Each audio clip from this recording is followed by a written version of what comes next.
जब गुरु नानक साहब अपने चेलों के साथ में वहाँ पर पड़े थे तो सुबह जब मुल्ला जीवन वहाँ की सफाई करने के लिए आया तो उसने देखा गुरु नानक साहब के जो पैर थे वो काबा की तरफ थे। वो गुस्से में चिल्लाया कि ये कौन काफिर है जो कि काबा की तरफ पैर करके पड़ा है, और उसने गुस्से के अंदर आके उनके पैरों को झटका दिया, दूसरी तरफ किया। तो हमारे ग्रंथ के अंदर दर्ज जो किस्सा है उसके अंदर ये है कि काबा भी उस समय हिल गया, जिधर गुरु नानक के पैर जाते थे काबा उधर मुड़ा। अस्सलामु अलैकुम वरहमतुल्लाहि वबरकातुह। दोस्तों, आते हैं एक सवाल की तरफ और उसके जवाब की तरफ। एक सिख ने डॉक्टर जाकिर नाइक से कहा कि जब गुरु नानक बैतुल्लाह यानी मक्का मुकरमा गया और वहाँ बैठा था तो उस वक़्त के जो बुज़ुर्ग थे मुल्ला जीवन, जो एक बड़ी शख्सियत और बड़े बुज़ुर्ग थे, तो गुरु नानक ने पैर फैलाए बैतुल्लाह की तरफ। तो मुल्ला जीवन ने कहा कि ये कौन शख्स है बेअदब, तो उन्होंने गुरु नानक के पैर पकड़ कर दूसरे साइड पे कर दिए। तो उस सिख का कहना है कि बैतुल्लाह उसके साइड पे आ गया जहाँ पर गुरु नानक ने पैर फैलाए। तो अब ये सवाल डॉक्टर जाकिर नाइक से हुआ, तो आते हैं इस सवाल की तरफ और इसके जवाब की तरफ कि डॉक्टर जाकिर नाइक ने इस सवाल का जवाब क्या दिया। तो आके इस वीडियो में महलाजा करते हैं। प्रोग्राम में आने में थोड़ा सा देर हो गई मेरे को, और अगर मैं यहाँ नहीं आ पाता तो शायद अपने आप को ज़िंदगी भर माफ़ नहीं कर पाता। आगरा की सरजमी पर आके आपने ये जो रोशनाई जगाई है, ये वाकई में हम तो उस अल्लाह ताला से दुआ करेंगे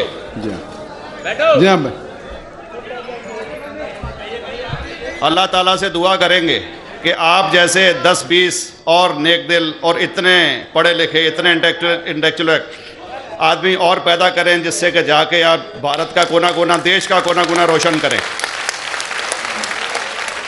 तहे दिल से स्वागत आपका।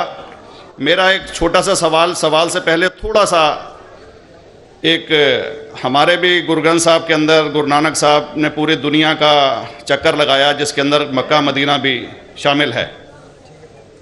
और जैसा कि एक सवाल इससे पहले हो चुका है कि गैर मुस्लिम जो है मक्का मदीना में अलाउड नहीं, या वहाँ का कैंटोनमेंट जो है अलाउ परमिशन नहीं देता। मगर ये तो तय है, आप मानते हैं, इस्लाम मानता है, हम मानते हैं, हमारे ग्रंथों के अंदर दर्ज है। गुरु नानक साहब के 2 चेले थे, एक बाला और एक मर्दाना, एक हिंदू और एक मुस्लिम। मर्दाना की बहुत ख्वाहिश थी कि मुसलमान जब तक पूरा मुसलमान नहीं कहलाने का हकदार, जब तक कि वो काबा का दर्शन ना कराए। तो गुरु नानक साहब उसको लेके और काबा गए। हमारे ग्रंथ के अंदर जो दर्ज है कि जब वो वहाँ पहुँचे, उन दिनों बहुत लंबा ये किस्सा है, 1 साल लगता था, और वो रूट सारा उसका वर्णन है। और वहाँ जब मक्का जो मस्जिद के बाहर साथ ही एक दीवार थी जहाँ पर के भारत के जो मुसलमान दर्शन करने जाते थे काबा के, वो उनको वहाँ ठहराया जाता था। वहाँ की देखभाल जो करता था वो मुल्ला जीवन करता था। जब गुरु नानक साहब अपने चेलों के साथ में वहाँ पर पड़े थे तो सुबह जब मुल्ला जीवन वहाँ की सफाई करने के लिए आया तो उसने देखा गुरु नानक साहब के जो पैर थे वो काबा की तरफ थे। वो गुस्से में चिल्लाया कि ये कौन काफिर है जो कि काबा की तरफ पैर करके पड़ा है, और उसने गुस्से के अंदर आके उनके पैरों को झटका दिया, दूसरी तरफ किया। तो हमारे ग्रंथ के अंदर दर्ज जो किस्सा है उसके अंदर ये है कि काबा भी उस समय हिल गया, जिधर गुरु नानक के पैर जाते थे काबा उधर मुड़ता था। तो वो ज़ोर से चिल्लाया, ये कोई हज़रत है, ये कोई औलिया है। तो उस समय के जो काजी थे मक्का के, काजी रुकनदीन साहब थे, और शाह शरफ, कई हस्तियों के नाम हैं उसमें। तो मैं ये जानना चाहता हूँ कि ये वर्जन को आप मतलब एग्री करते हैं, और करते हैं तो इसका हमारे मुस्लिम ग्रंथों के अंदर किस तरीके से उल्लेख है, ये कृपया बता। भाई साहब ने एक सवाल पूछा अपने गुरु ग्रंथ साहिब के मुतालिक, और अल्हम्दुलिल्लाह मैं भी गुरु ग्रंथ साहिब पढ़ चुका हूँ। और जिस तरीके से, क्योंकि वक्त मुख्तसर सा होने की वजह से मुझे वक्त नहीं मिला कि गुरु ग्रंथ को भी कोट करूँ। आपका सवाल का जवाब देने के पहले मैं आपसे इजाज़ा चाहूँगा कि इवन गुरु ग्रंथ की किताब पढ़ेंगे आप, ग्रंथ जिसे आदि ग्रंथ कहते हैं, और कोई सिख से पूछेंगे कि खुदा का तसव्वुर क्या है, सबसे बेहतरीन जवाब कोई सिख दे सकेगा वो आपको कोट करेगा जापू जी, जो गुरु ग्रंथ साहिब आदि ग्रंथ के सबसे पहले चैप्टर है, सबसे पहला श्लोक, जिसके कहते हैं जापू जी, जिसके मानी है कि God is true, he is only one, he is not begotten and is free from fear and want. क्योंकि मैंने अंग्रेजी में पढ़ा हूं इसलिए मैं अंग्रेजी में उसे कह रहा हूं कि खुदा एक ही है, वो हक है और वो ना किसी को जना है ना किसी को जनेगा, और वो इमॉर्टल है, ना कभी मर सकता है। और इसको सिखिज्म में जो खुदा को कहते हैं Omkara, in manifest form he is Omkara and unmanifest form he is एक ओमकारा। और कई इसके एट्रीब्यूट्स है, मिसाल के तौर पे परवरदिगार, अकल, और उसे रहीम कहा गया है, Wahe Guru as one God कहा गया है, और it is strictly against idol worship and अवतारवादा।